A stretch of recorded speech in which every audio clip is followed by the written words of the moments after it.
at DHCD, and we're just so happy to continue this conference, even though it is still virtual. And as you know, through partnerships, DHCD invests state and federal funding for housing and community and economic development projects across the state. And it is through these strategic investments and financial and technical resources that foster an environment that attracts private sector investments and investments into our communities. And, you know, many of you know we have many resources to support the local and regional efforts, such as infrastructure needs, community development, as well as housing. I started my career probably over 20 years ago, and I've been fortunate to be in many different aspects of affordable housing and community development using just various resources, federal, state, local funding. And throughout the years, some of the projects have been pretty straightforward. You only use one source of funding. But over the past few years, the projects, many of the projects, and many of you have experienced this, is that they have become more complex and they need many different sources of funding just to make it happen. And I just remember some of the most recent projects that I worked on prior to joining DHCD about 3 months ago had as many as 8 or 9 different funding sources. So this requires a lot more resources, mainly technical resources, just to understand the different regulations associated with those resources and to make sure that you're still in compliance. So with this conference, you will hear a lot of very good information and from the best in the business.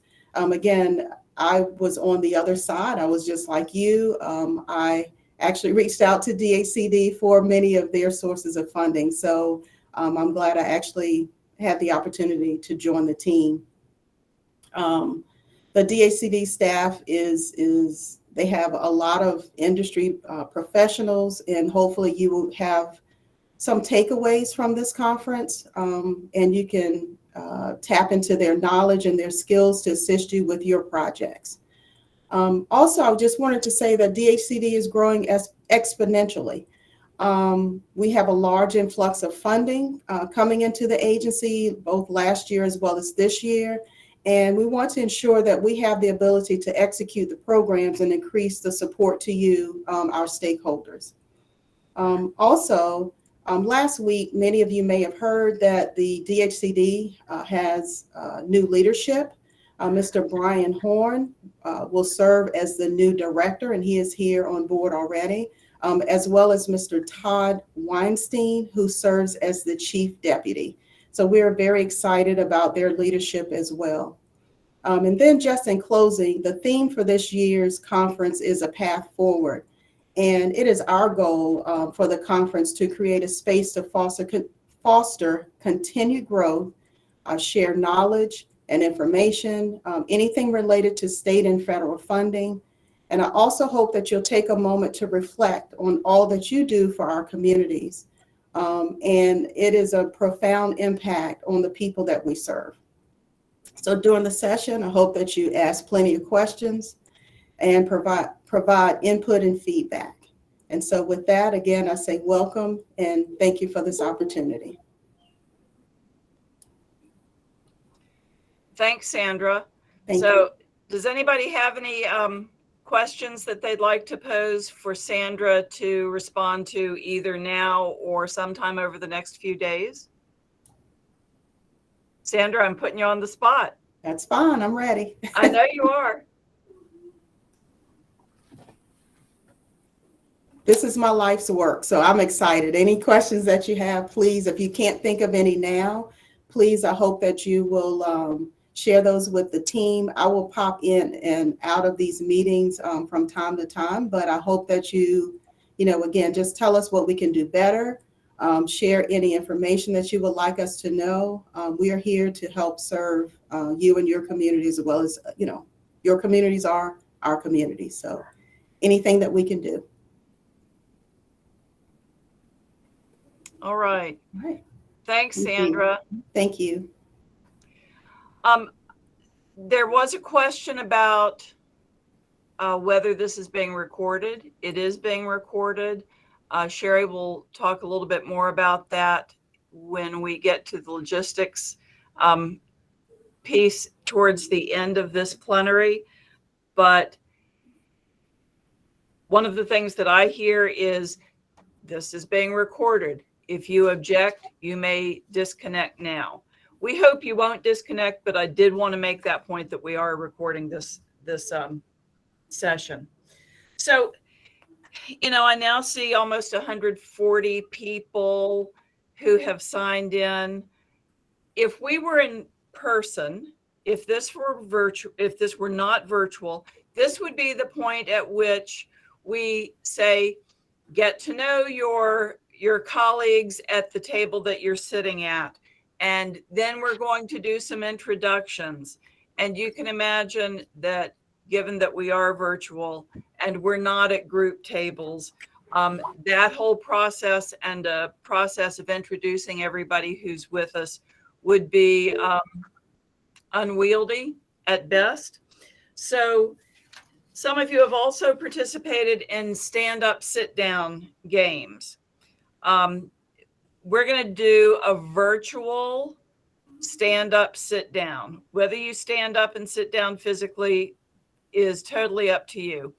But if you would click over so that you have the chat messages coming up on your screen, that would be great. And the first question is, how many years have you been doing this? And if you would just type that number into the chat, I think it's going to be really, I will not be able to add all of that up, but it's really interesting. I see them rolling. We've got 23 years. We've got 1 year. We've got a few months. This is amazing.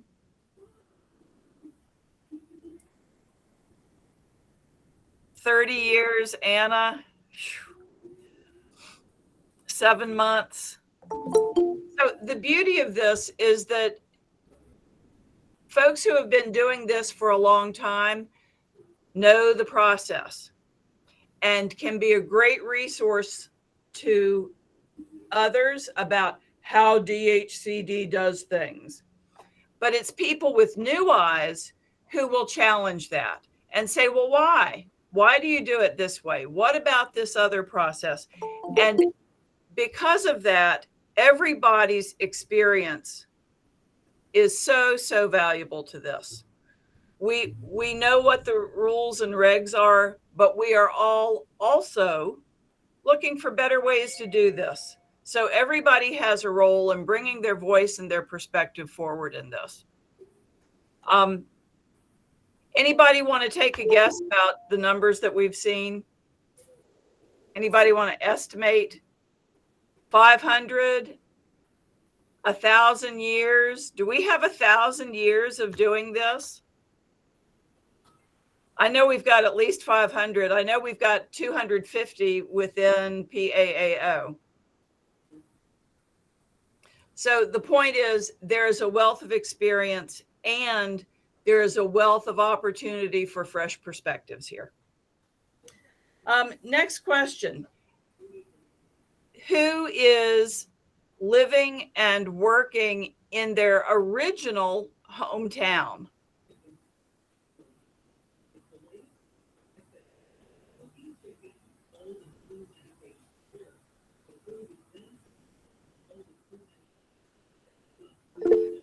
So, Melissa Muncie, I'm going to ask you a question.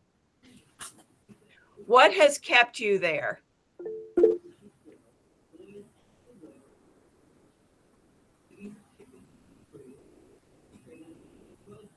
Melissa, you may still be on mute.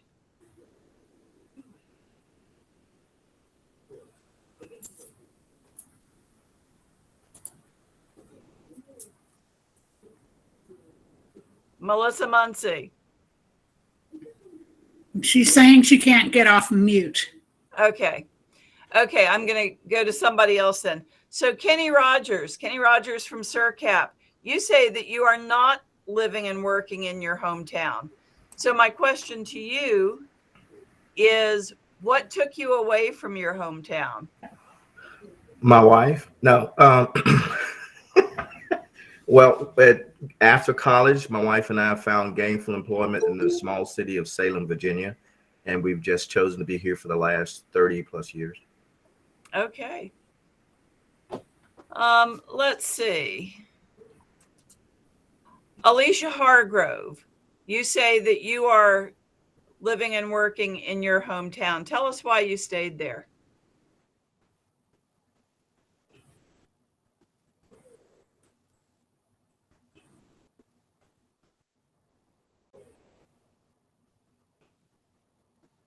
Can't hear you, Alicia.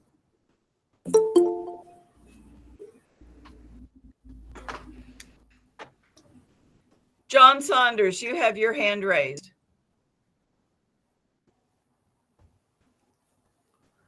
Good morning. Good morning. To be honest, my initial reasoning for staying in my hometown was because of my grandparents. But I obtained, like Kenny said, I obtained employment with Pennsylvania County Community Action, and I started with the Head Start program, and I saw the need to help people that just didn't have the means to help themselves. And in all actuality, as far as indoor plumbing and rehabilitation, I found myself in that situation with failed septic systems and no running water for a number of years. And it just became a passion that when I learned to do better, I wanted to help others do better and make themselves and make their lives much better to live in during the course of whatever time we have on this planet.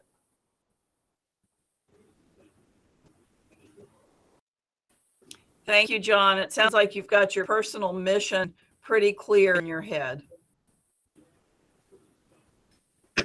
So I'm going to just ask some other folks. Denise Harmon, you say that you are living and working in your hometown. Can you tell us why you stayed? Yes, ma'am. I work here with Tazewell County, and I have an accounting degree, and I came on board with the county in October of 2019.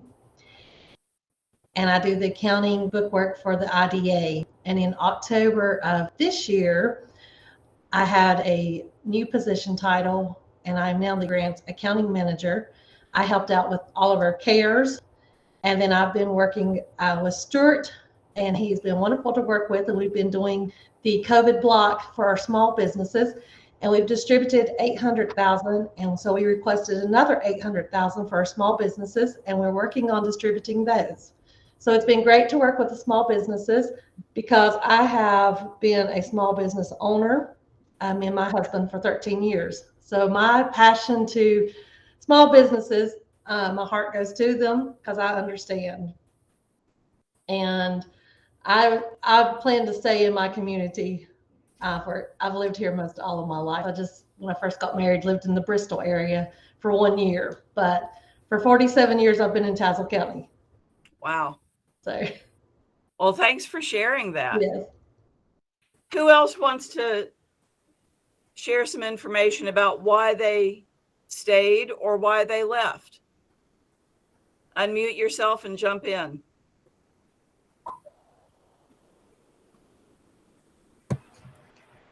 This is Ladina and Floyd, and I feel like sometimes maybe it's just rural communities, but it takes a long time to build relationships and trust and to keep trying to build on that. So partly I stay because it's my home and I help take care of my mom, but partly it's because I feel like you can be most effective where you have built the most trusting relationships. Thanks, Ladina. Anyone else?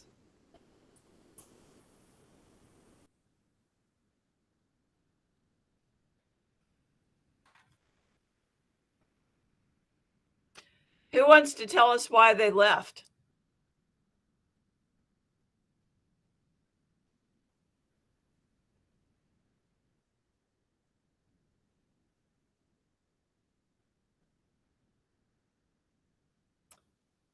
Does that mean everybody's living and working in their hometowns? Hey, Amanda, this is Kenny Rogers. I guess when you say why you left, some people may think you left because it was a bad situation. We had to get out. I was just I left because of opportunities that presented themselves. My wife and I went to college at North Carolina State. Once we finished there, she got a job here with Kmart. So we followed the job. We both got jobs here and just never moved back. Okay. I'll speak for myself. I am from the Richmond area, but I left to go have adventures. And that's exactly what I did. And now I'm back. So I've done a little bit of both.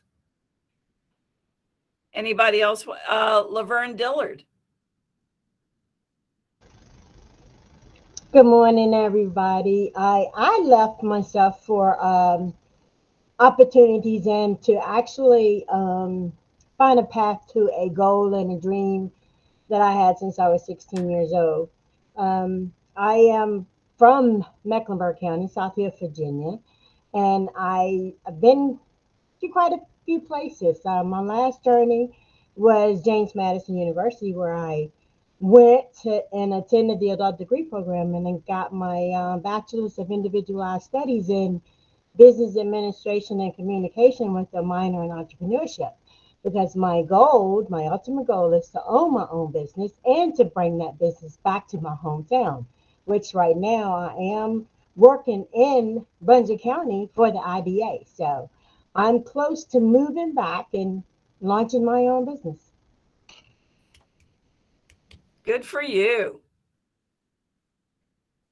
Anybody else want to share their pathway to where they are now? Since we're talking about path forward. I will. I left. I'm back in Kathy B is my name. I'm in right now living in Virginia Beach, my hometown. I decided I wanted to go out and see the world. So I packed my things many years ago and loaded my car and drove cross country to San Diego, California. And I lived out there for a while and decided, gained a lot of experience. Actually, that's where I started working in this field in project management, employment, community development, workforce development, and then decided, no, it's too warm out there. So I'm going to go and I want to explore Minnesota. So I decided to move from San Diego after about 10 or 11 years and move up to Minnesota and lived there for 22 years and loved it. It was great adventures, getting used to the snow and that kind of thing. Then decided, no, I'm tired of the snow. So I decided to move back to Virginia Beach and here I am. So that's my story and I'm sticking to it. Well, Kathy, we're glad that you came home. We're glad that you came home. Me too. Okay, so next I want to ask, we know that what we are doing now is our dream job, right? We're all doing our dream job. If you couldn't do this, what would be your next choice? Just type it into the chat.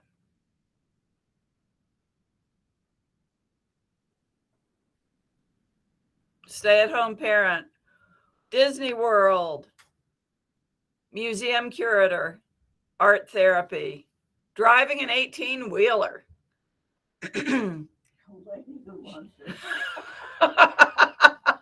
A bartender, a guide in Maine, a travel writer.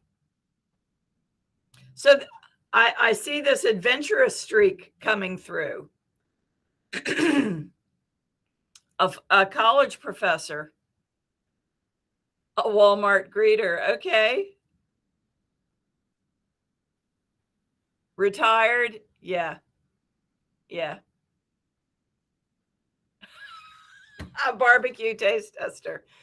I would probably be the captain on a small boat, like a small commercial boat. Raising wolves. Well, Sherry, from what we've seen, you've got a good start on that one. A lighthouse attendant. I like that. Okay. So we've got our dream jobs and our second choice jobs. I want to ask one more question about DHCD.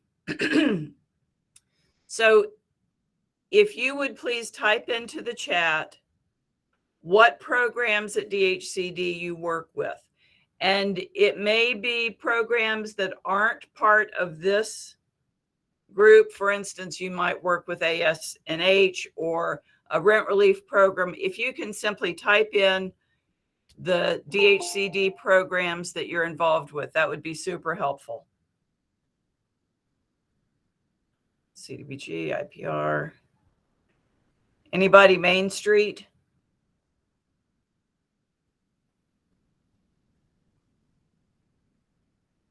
Bati, okay. Weatherization.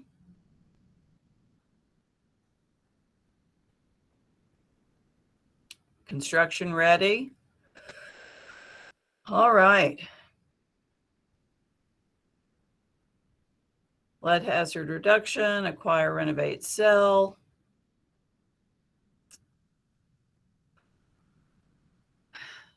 So no wonder everybody's busy, right? We are all working hard, and most of us have our fingers in multiple pots. So in prior comments, we heard a little bit about people's why. You know, Ladina, you were very clear about why you are where you are, that you have long-standing relationships. John, you spoke with great eloquence about how you want to give back and how you provide service and better standards of living, better quality of life to people in your community. So what is your why? Why do we do this? Why do we do this? This is something that I'm sure some of us ponder in those wee hours of the dark when we can't sleep. Some of us, you know, are preoccupied with it when we're cooking or doing our regular chores, to help our community, to make a difference in people's lives. What are some other whys? Because everybody should have access to clean, reliable water, sewer, housing, and a great community to live in. Anybody else want to share their whys? John? Well, I guess you can see my camera's not acting right today. My biggest why is because for the most part, it's inherent within us, a lot of us, to do what we do, because it's not done for notability, it's not done for notoriety, it's not done for a number of other things other than the real reason that this is what you feel, because you can't continue to do these types of works for compensation. The compensation is on the back burner, although it is important. It's on the back burner, but this type of work is what you feel like has to be done, needs to be done. And when we see so many of our fellow citizens and people we know that continue and have been in just dire situations and don't know what to do and how to do it and where to go and who to talk to. So when we are in position, we are supposed to help people that don't know these things and don't have an avenue to a better way of living. So for me, it's just who I am and what I do, and that's my mindset.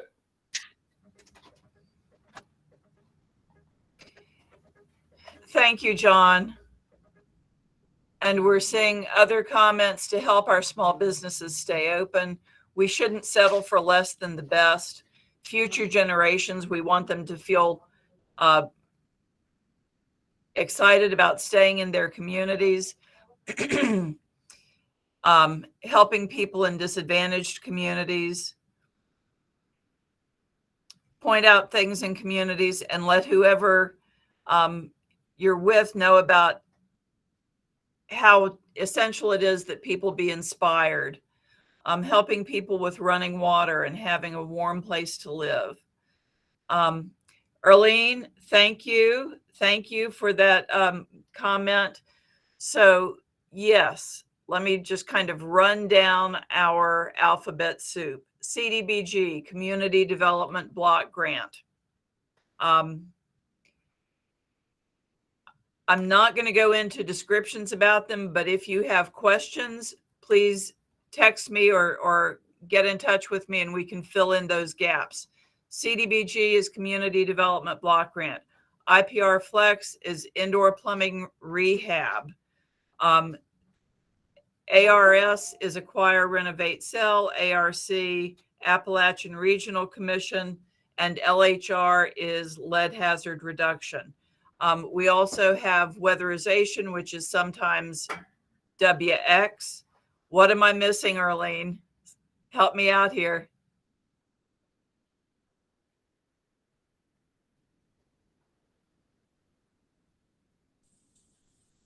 WDR.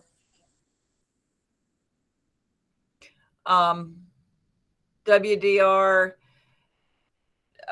that's the deferred, is that the deferred program where folks have applied for weatherization assistance, but their homes were in such bad shape that they were deferred, and we now have a program that can come in and put the roof on, so then the weatherization efforts are good investments and will be useful. Right. Thank you. Weatherization deferral repair. Industrial Revitalization Fund, Emergency Home and Accessibility Repair Program. Thank you all. Thank you all. There will not be a test, but it is helpful to know these things. I want to go back to some of the comments about why we do what we do. The passion for making a difference, helping others is our life's work. It's a calling, not a job, to help our small businesses stay open. So we all have these motivations, you know, that we are able to describe, some more eloquently than others, but we all have this idea. So I'm going to use an analogy that many people on this call can probably relate to. So if my goal is to help people have safe, decent, affordable places to live, another type of goal that I might have is, oh, I want to lose 30 pounds. I know that nobody else on this call can relate to that. If all I do is keep it as a goal, but I keep eating ice cream at night and French fries and a triple cheeseburger for lunch, yeah, I'm probably not going to get there. What I need to do is break it down. So if I'm going to do this, if I'm going to lose my 30 pounds, what are some things that I can do on a daily basis to help me get there? How can I identify and then adopt routines that will help me get there? So likewise, some of you are business owners and you started somewhere. You want to be a business owner. What are the things that you can do? What are the practices that you can adopt that will move you closer to that? The point is, it's all about practice. We have our goals, but we have to put something into practice to help us reach those goals. Whether it is daily exercise or joining Weight Watchers and counting points or counting calories or taking a small business finance class, or, you know, the list goes on. Learning about, I'm sorry.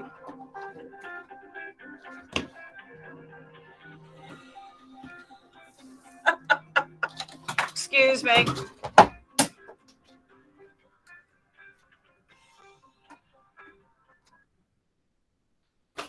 thought I'd done that already. We have to identify steps that we include in daily practice, daily routines to help us meet our goals. So if your goal is to have a fully compliant, successful project, and we've long defined a successful project is one that is completed on time, completed in budget, and delivering the benefits that are required. So if we're going to have a successful project, what are the steps that we need to put in place to help us reach that? Many of you have heard us talk about management teams and management plans and timelines and maintaining files. And these are some of the steps that over the years we have seen successful projects incorporate. So what you're going to be hearing over the next few days are more of those things that will help take us closer to that maximally successful project completion on time, in budget, delivering benefits.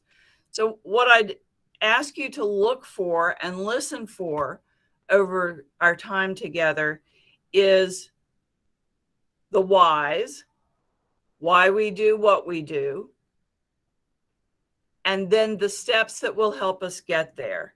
You'll hear about laws, you'll hear about regulations, you'll hear about best practices. And so be thinking as you hear through these things, what can I put in place to do on a daily, weekly, monthly basis to help me make sure that my project is successful? There will be a lot of information. It is being recorded. It's being recorded because we know that we're human and we're not going to catch absolutely everything the first time.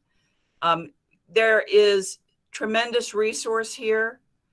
The CD specialists, the program managers are steeped and seasoned in project management. And we are all here to support the successful completion of your project. So with that, everybody should be super excited and ready to hit it and get it. And Sherry is going to tell us how to do that through a review of some logistics and scheduling and so forth. I think she's then going to let us take a little break and then we'll start back in. So Sherry? All right, everyone. Again, welcome. Thank you for attending. This is our second annual virtual grant management workshop. We honestly hoped to be back in person, but that just did not work out this year. And from last year, we learned a lot. It was a baptism by fire. So this year, we have a few things we just want to go over, some things we've tried to improve on. One is after every session, there will be a 5-minute break.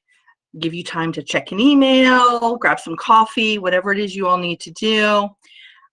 The second thing is, as Amanda said earlier, we are doing these in more of a half-day session. So they will be ending at 1 or a little earlier, depending on how fast we get through them. And we are going to, this year, again, like last year, we created a workbook. We have a grants management webpage on the DHCD website. We will be putting that in chats as we go throughout the day so that if you have not linked to it, you can link to it. The workbook is on the webpage. Each page of the workbook allows you a space. It's a PDF fillable, so it allows you space to type in notes, think about some questions you may want to ask your CD specialist after the sessions. And then if you have any questions, there is also a page at the end of every day that lists some additional resources. We've listed some HUD links. Thank you, Blair. Yes, there's the link there. It will list some additional HUD resources. We're all about training. I'm all about free training. There's a lot of classes and items that you can take through HUD, through DHCD. that are, pre-recorded that might give you some additional information or some training for your staff. One item we do want to mention is, we have grown every year. Last year we had 151 registered. This year, as of last night, we had 208 registered. So if you have an issue with your bandwidth, once you sign in to the session, you are more than willing or more than able to turn your camera off if that helps improve your listening to the session. We don't mind that. And of course, the mute, I know some of you all were having a difficult time unmuting. The mute, if you look at the bottom of your screen, there are some display buttons at the bottom. The first one on the left is a microphone. You can click that on and off to mute and unmute. And of course, if you need to turn your camera off, the very next button next to that is your camera on and off. And I think most of you know the hand raised one. And then please nobody hit the one next to the hand on the right hand side. That's present. You'll start presenting your screen instead of having us present our screens. So let's try not to do that. After, just so you all know, after each session, that we'll have a comprehensive session down the road. So we have given you all a very healthy training schedule for 2022. For example, Kelly is going to be giving an in-depth environmental review training later this year, I believe in February, next month. And so after her session tomorrow, we're actually going to do a quick little poll just asking for things that you would like to see discussed in more detail. So that will be after every session where we're going to have an in-depth training further down the road. We're going to do a quick little poll that if you could just answer during your break, that would be very, very helpful for us. Also note that at the end of this on Friday, we are going to be compiling a post survey with some questions, and that will go out to you next week for all those that have registered. And we would appreciate having you all fill that out.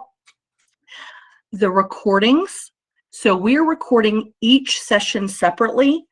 That way, if you have someone who can't attend and you only need them to hear 1 or 2 sessions, they're not having to sit through 6 hours of recordings trying to figure out where they need to be. So each session will be recorded separately. When they're recorded, understand that the chat is also recorded in the recording. So we get a transcript of the chat plus the recording. They have to be manipulated because we're in Google Meet, just so everyone understands. We do have security firewalls because we are a state agency. The recordings have to be turned over to our marketing department, and they have to put them into another recording software in order to upload them to the web page that Blair gave us. And that is going to take some time because there's going to be several sessions. So please don't think you can hop in there next Monday and have the session shown. But what will be on the landing page is all of our PowerPoints, any handouts that the guest speaker or speakers discussed today will be there. And each day at the end of our sessions at 1 or 2 o'clock, all the presentations and the handouts will be loaded for today's session, again, for tomorrow and for Friday. So let me ask quickly, is there any questions before we wrap up the plenary and let you guys have a quick break? I do see Fred's question. How do you direct chat to an individual? Unfortunately, we do not have that feature on our Google Meets software. So you would have to email them outside of the meeting. You all are very welcome. Thank you, Catherine. So it is 9:51. We're actually wrapping up a few minutes early. What we're going to do is we are going to take a break now. It's 9:51. Let's come back in 5 minutes. So at 9:56, and we'll go ahead and get started. And that way, maybe we can get you out a little early today. We'll see how that goes. All right. See y'all in a few.